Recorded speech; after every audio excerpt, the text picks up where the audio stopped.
time to look at the stories making headlines in Nigerian newspapers, and joining us on Skype from Abeokuta is media consultant and journalist Ifekayode Akimbode. Ifekayode, good morning. It's good to have you join us right now. Good morning, Mike. Good to see you once again. Great. Good to see you. And I have my colleague as well sitting by me here, Veronica. Good morning, Ifekayode. All right. Great. Let's start with Blueprint newspaper. Blueprint newspaper says fuel price, electricity tariff hike, mixed reactions, trail botched nationwide strike. That's what you have on the Blueprint newspaper. And then we have, yes, and then we have the Business Day. Business Day says Health Plus, Chicken Republic, others locked in ownership tussle with PE investors. And that's the Business Day there. And then we have Daily Times. Looting forces, not market, fixed tariffs. Nigerians cry out. Looting forces, not market, fixed tariffs. Nigerians cry out. And then Leadership newspaper is next now, and it says days of independence on crude oil are numbered. Federal government warns. Days of dependence on crude oil are numbered. Federal government wants and sends PIB to National Assembly, seeks robust legislative intervention. The 9th Assembly will certainly break the jinx on passage of the bill, says Lawan.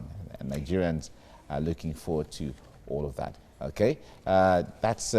I guess we'll talk about this as we open discussion next. Veronica. All right, let's quickly look at the front page of the national economy. Still talking at the PIB, Nigeria set to privatize NNPC, create new regulatory bodies. 9th National Assembly will break the jinx on bill passage.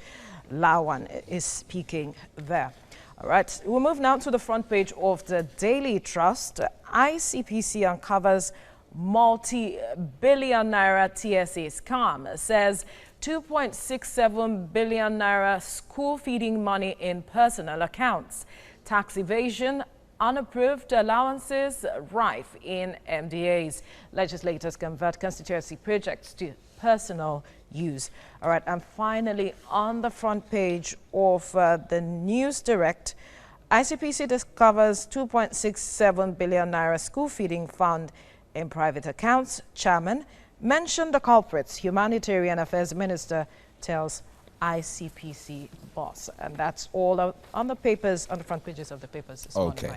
We certainly wait to see what how all of that is going to pan out, because if ICPC is coming out to say we have discovered this, okay, everybody will certainly wait for the proof. And but above all, there are processes by which all of that should go through. Definitely, at the end of the day. definitely, and we're hoping that it will go through those processes, because Nigeria transparency and accountability is what Nigerians want to see. Exactly.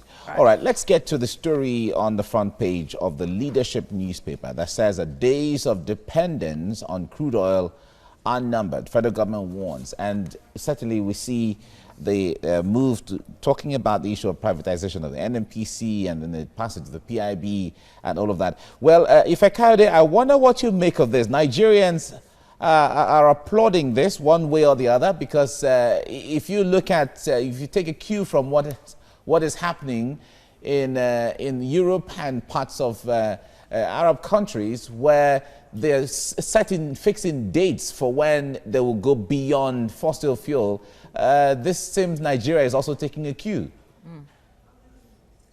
Well, I think it's long overdue.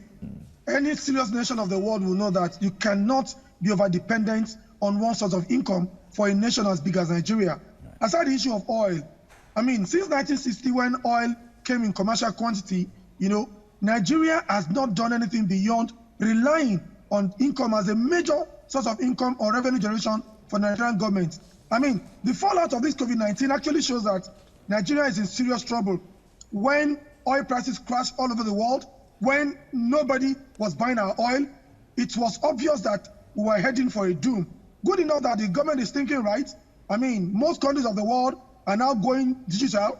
Most countries of the world are using electric cars. So if, as of today, they are thinking about that, I think it's a right in the right direction. And I think it's important that we sit back, like I always envisage and always canvassed. The economy team of this president should let us have a clear-cut blueprint of how we are going to take Nigeria out of the doldrum. It is beyond making policy statements. It's about the practical realization of those statements.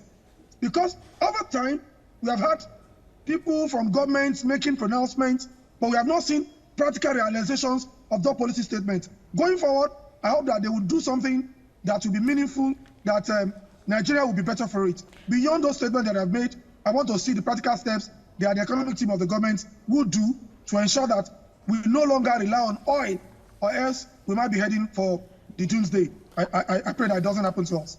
And that's where I'd like to take it from, Ifekayode, looking at the fact that this is not the first time there has been attempts to work on the PIB, and a lot of interest has been on this issue, going back and forth, and there are some level of confidence coming out from the Ninth Assembly saying that they will be able to break the jinx and ensure a robust, perhaps, work is done on the PIB this time. How confident are you, looking at the fact that there are various interests that has to be addressed?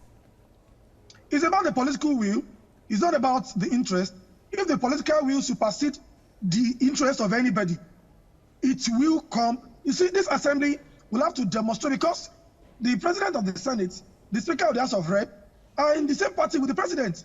So, and the majority of the legislators are from the ruling party. So there shouldn't be any excuse, as it were today, for them, to take into the BIP law into consideration. I hope that they will do it. They have made the promise. I'm very hopeful, because everybody knows that what is going on all over the world is beyond personal interest. It's about survival of any nation. And all of them are also not immune.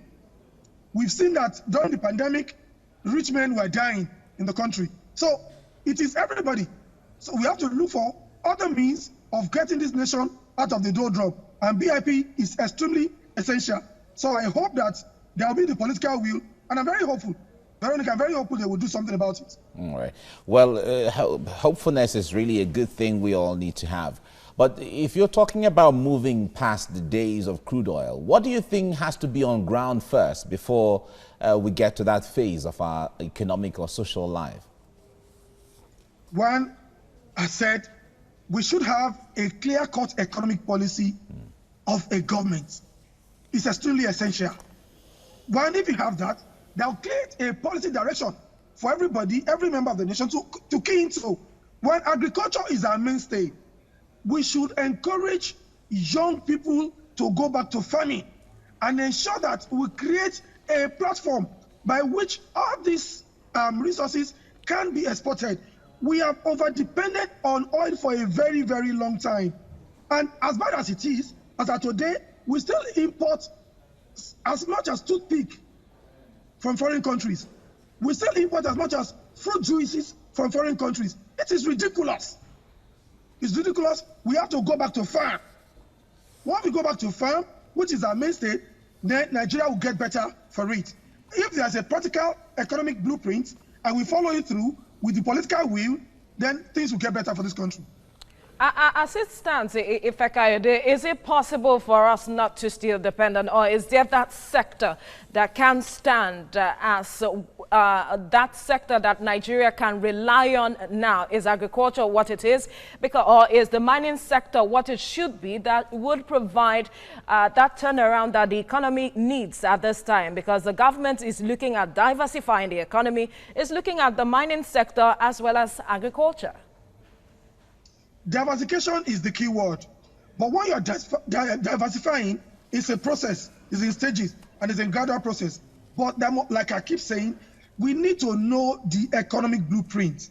If there is a clear cut that, okay, between so-so year and so-so year, we are going to do gradual diversification into the mining sector, we are going to go so-so year to so-so year into agriculture, so-so year to so-so year, this is our plan, these are projects, these are projections, these are expectations, then everybody will understand what So are you saying that as it is now, we don't have a clear-cut direction economically? I don't think so. Veronica, I do not think so. I do not have. Maybe you would know as a journalist as well. All right, but certainly you talked about being very hopeful earlier on, and I was thinking that hope that you have is a reflection of so many hope that other Nigerians have, but it would have been founded on something tangible that you are seeing or we are seeing that steps are being taken? Well, Mike, you are trying to put me on the spot. The hope I have is based on the fact that we learned a lesson during this pandemic, and the big men, in quotes, also, witnessed, a pang of that pandemic. A lot of people could not travel out of the country. A lot of people died. Those who even have the resources to travel out. Coming from that, any serious people in power should know that there is fire on the mountain. And because I think in my mind that they should have learned their lesson, there must be political will to make things work. That's actually why I actually hint my hope on. Nothing beyond that. Now, when you look at the legislative intervention that we are looking at with regards to the PIB, there's they are talking about the sale of the NNPC. And if you also look at the negotiations that the NLC had with government, they were also talking about the fact that other refineries we have to boost local production. Now, how do we balance all of this if we are looking in the direction of not relying on oil and also looking at all of these areas and negotiations on the ground? Look, we have 4 major refineries in Nigeria, and as of today, none is working. And year in, year out, millions of Nigerian taxpayers' money is going down the drain. So exactly what are we doing? If they want to sell it and they are not going to sell it to their cronies, so be it. All we need is that we want a system that works and that works for all, not for a few people. We cannot continue to spend money on refineries that are not working. I mean, where is the money going to? We still continue to export crude oil and then import refined oil all the time. So what exactly are we doing? The major challenge here is the sincerity on the part of leadership. If the Nigerian leaders are sincere with themselves, there is not a rocket science to rule this nation, for goodness sake. It is sincerity. It's a corruption-free leadership. Once you have a sincerity of purpose, the political will, and a corruption-free leadership, things will work. It's not a rocket science. Anybody can govern this country if you are sincere with yourself and you're sincere with the people you are leading. This is not beyond that. All right. Now, if I can, before we let you go, talking about the issue of NNPC, privatizing it or selling it off as the case may be, there are the unions there to contend with. This is not the first time that the move has been made in this regard.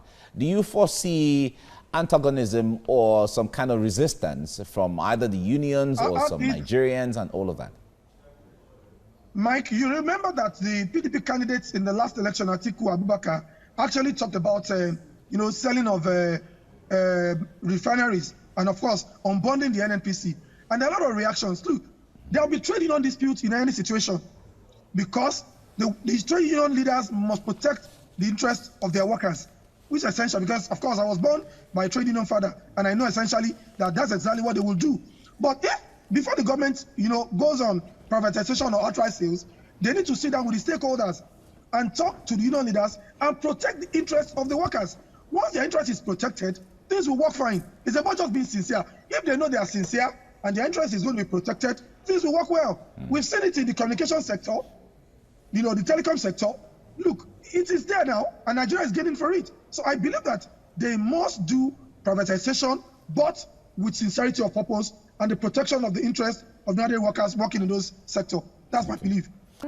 Joining us as well in the studio is strategy consultant and public affairs analyst Dikbo Oyewole. Good morning. Thank you for joining us. All right, let's head straight to the papers now, and I begin with the blueprint. Fuel price, electricity tariff hike, mixed reactions trail botched nationwide strike. Protest in Ibadan, Kaduna residents shocked, say NLC leadership weak. All they wanted was palliatives for themselves. CNPP, Almakura Neka, APC Law Truce were called off protest in public interest unions. All right, let's move now to the front page of the Business Day. Health Plus, Chicken Republic, others locked in ownership tussles with PE investors. Now we'll move to the front page of the Daily Times. Looting forces, not market. Fixed tariffs, Nigerians cry out. And on the front page of the Leadership newspaper now, days of dependence on crude oil are numbered. Federal government warns. Sends PIB to National Assembly, seeks robust legislative intervention. Ninth Assembly will break jinx on passage of bill, says Lawan. We won't sacrifice thoroughness for speed. Bajabia Miller. NNPC to be commercialized, not scrapped. Silver. All right, let's quickly move to the front page now of the national economy. PIB, Nigeria set to privatize NNPC, create new regulatory bodies. Ninth National Assembly will break the jinx on bill passage. All right, that's Lawan speaking there. And on the front page of the Daily Trust, ICPC uncovers multi-billion naira TSA scam, says 2.67 billion naira school feeding money in personal accounts. Tax evasion, unapproved allowances rife in MDAs. Legislators convert constituency projects to personal use. It's not true. Humanitarian minister, senators are reacting. Finally, on the front page of the NewsDirect, still looking at the same story, ICPC discovers 2.67 billion naira school feeding program, feeding fund in private accounts. Chairman mentioned the culprits. Humanitarian Affairs Minister tells ICPC boss, and that's the story we will be looking at this morning. 2.67 billion naira school feeding program, school feeding money rather, in personal accounts. That's what the ICPC boss is saying. And the humanitarian minister has reacted, saying, mention names. I will be starting with you, Ifekayade. I'd like to get your reaction to this 2.67 billion naira scam. I wonder what you make. And you would recall that while students were in school, there were talks about having palliatives for school feeding of children who were at home, and that raised some sort of concerns. And from what the ICPC chair is saying, that some persons diverted this monies to their account. Well, thank you once again, Veronica. Without prejudice to the office of the Minister of Humanitarian Affairs, nothing is shocking me in Nigeria anymore. When the pandemic was on and school children were home, the minister claimed they were feeding children with huge sums of money. The method, the modus operandi, nobody knows. How much was going into it, nobody knows. So if they say they have found 2.6 billion, I'm not shocked. Tomorrow they can say it's 3 billion. But the issue is that the ICPC that is making the accusation, I don't expect that they are going to sensationalize that accusation. They are going to come forward with proofs and evidence and go to court. The challenge of most of these anti-graft agencies is that they like sensationalism rather than the facts of those matters. If they go to court, you'll be shocked that the court might throw it out. They have gone to the public space to create panic. Now, when they go to court, they will still be looking for evidence to prosecute.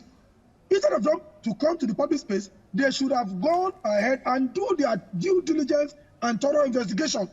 And whoever found culpable should be put forward to a court of competent jurisdiction and let Nigerians see who have done what and what. Now, the minister is challenging them to come out with a proof. We have not seen a response from ICPC. I hope it's not Namado's way of diverting Nigerian attention from the issues at stake. Now, they want to divert attention from the issue of tariff in electricity, the issue of hike in petrol pump price. To me, it might be a political attempt, to divert the attention of Nigerians, because ICPC have made allegations in the past that they've not been able to prove. So I'm not going to be surprised if at the end of the day, nothing tangible comes out of it. I am not going to be surprised.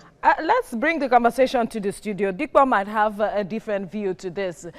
He has said that ICPC has, made allegations in the past and there was nothing to prove. And now that they are coming out to say this, and the Humanitarian Affairs Minister has said, publish names, talk to us. So don't make this seem like you are directing this indirectly. You're accusing fingers towards us indirectly. Do you see the ICPC following this through? like he is saying he is not having confidence? Do you have that confidence that perhaps this could be different? Well, I'm a bit optimistic because I'm hoping that this won't be one of those things that we'll get to hear from the anti-graft agencies that we have in the country, because like you rightly said, in the past they've had issues where they've raised certain matters and they've not been able to prove it in court. But for me, I think that this would really get to show how credible they are as an organization. And yes, at this point, their credibility is at stake. So I would hope that by the end of today or before the end of today, that we get some traction with regards to that. But like rightly said, it is important that they do not leave this at the court of public opinion. Absolutely. They must take this to the court of law. You found it in private accounts. The accounts have names attached to them. One is deceased, according to reports. According to reports. Now, I don't know if that is quite convenient, but can we also have living people that own some of the accounts that you found the monies in? So these are the things that we expect to hear. Now you've come to the public to say that you found these monies. Now I think you should also come to the public to let us know that, okay, you know what? We have some names, maybe publish 3 out of 10, to at least let us know that this isn't a hoax. And like he rightly said, it isn't also a political distraction. Because like we've seen in the past with this administration, that sometimes when there are heated issues of national discourse, then we have these sensational issues. ICPC, these are monies that a lot of Nigerians are agitating, talking about there is the need for monies, and we are talking about fighting corruption head on, and now this is a case that a lot of Nigerians will raise eyebrows over. Yes, so the issue for me isn't about it being true. It is about it being proven in court. We know that there has been a lot of fraud going on with Do you think there could be a challenge proving this as being true or otherwise? Well, interestingly, in the court of law, it isn't about what you say, it's about what you prove. It's about the evidence you can present that would get you your desired result. Now, have they been able to conduct their investigations thoroughly to ensure that they get to prosecute these persons that they suspect or that they're alleging that they have found the money in their accounts? That is up to them to say. But interestingly, I really sincerely hope that they do get all their ducks in a row, and then they can carry out adequate prosecution to ensure that there's justice done. But if I could, don't you think that they could have, carried out their investigation before coming out on the front pages of newspapers to talk about this? Law is not about emotion. Law is about fact and figure. Exactly. And we have seen this in all the time that all these anti-graft agencies, look, how many of those major cases have you seen that they have been able to successfully prosecute and they have found those alleged culpable and jailed?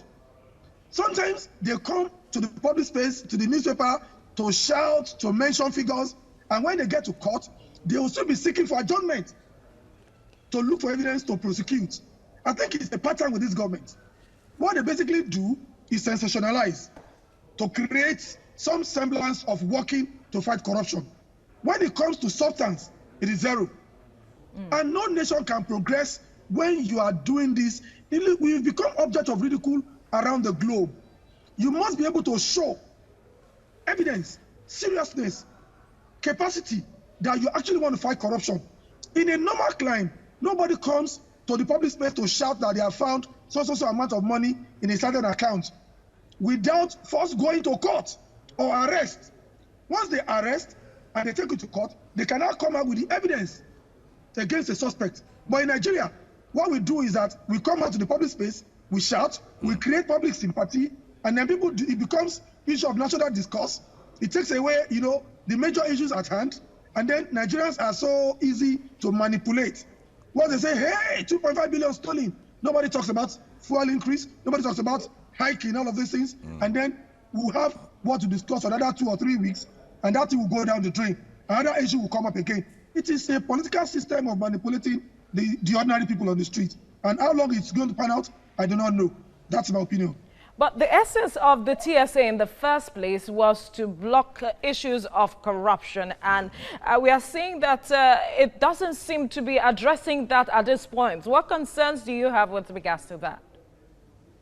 Look, any nation that does not do justice cannot know peace.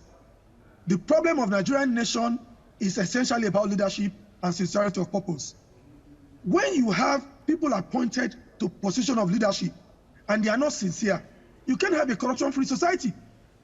You want to say you want to block corruption, you are given responsibility to feed school children. Nigerians have been asking you about the modus operandi. You have not come out clean to explain the method for which you want to feed it. And then, look, even from appointing those people that will feed the children, how much is released by the federal government? How much is going to individuals? How much is per head per children? Nobody has a clear-cut understanding of these things. What we hear is billions, billions, billions. And the channel which way the money will pass through, you know it's the Nigerian system. Look, I do not believe in cosmetic approach to fighting corruption. I believe in practical terms in fighting corruptions. No nation can progress with the way Nigeria is, with the way we are running our country. Because every money should be able to be accounted for. And I think that Mr. President Buhari, came on the mantra of fighting corruption. Time is ticking. 5.5 years gone. We are still object of ridicule around the globe. Day in, day out. Look, as some house in Ikoyi, 7 billions was found. Till today, what have we heard about that story? It is a recurring decimal in our national history. And I hope that one day, the president will wake up and smell, the morning coffee. All right. Dikbo, like he has pointed out, the issue of fighting corruption, there's the aspect of accountability, which the citizens have a major role to play. At this point, these are huge monies, and the economic situation on the ground begs the question of how was this, disbursed? Who are these persons? What do you expect Nigerians to be doing at this point with regards to this issue? Even if it is a distraction, they can also ask questions, can't they? Yes, we can ask questions, and that's why I've also said that in terms of civic engagement, that citizens, we haven't really been doing enough. But for me, seeing the numbers, it is quite offensive to me, and it's an insult to our sense of sensibilities. That we're saying that we're broke as a nation. We're saying that we had to remove the subsidy, which we've been saying they should remove. With the timing rights, that's a conversation for today, and then we're seeing these kind of numbers being looted. All the while the lockdown was on, we're asking questions. Some of us were asking questions. We asked questions on this program as well, saying that how are you spending the money? All we kept hearing was, we fed 10 million children, we spent these billions. How much have you catered? How much do you have budgeted per child? A huge lack of accountability is something that is quite endemic in the system, and I think it's something that it needs to change, because if it doesn't change, we'll keep having these issues, because that is why we found ourselves here today. Close to 3 billion naira, it is just unacceptable. All right, Dikbo Oyewale, Ifekayode Akimbode, thank you so much for your time, gentlemen, on the newspaper review this morning. My pleasure.